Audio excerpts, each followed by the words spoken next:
All right, here's my magnetically mounting light bar that is controlled by the high beam switch. You can see the magnetic feet and how I have them set up. I had to bend those brackets just a little bit to match the curvature of the roof. The wire fits nicely under here, small piece of tape to make sure it doesn't fly loose. Underneath this plastic trim, pardon the battery area, I have a winch and some amber running lights hooked up also, so it's a little bit of a mess, but the wire goes down to this XT60 connector, so it is easy to unplug it and remove it from the car. Here's the relay. There's a 15 amp fuse here because the light bar uses 11 amps.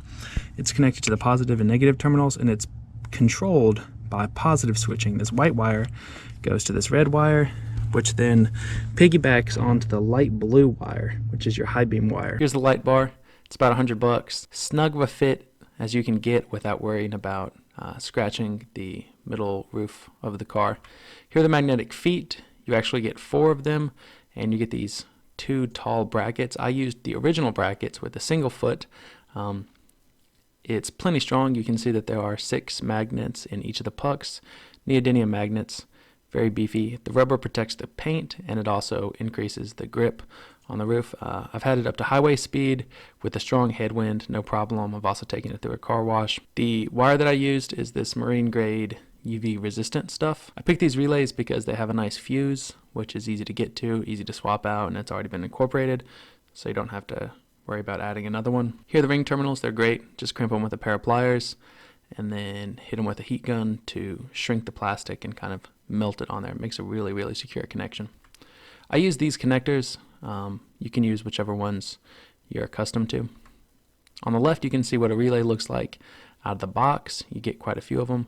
And on the right, you can see what you need to do to the relay, mostly adding a few ring terminals and a power connector that goes to the light bar in the top right.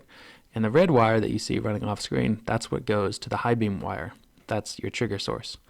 So here's what the connector looks like. The wire of interest is the light blue one.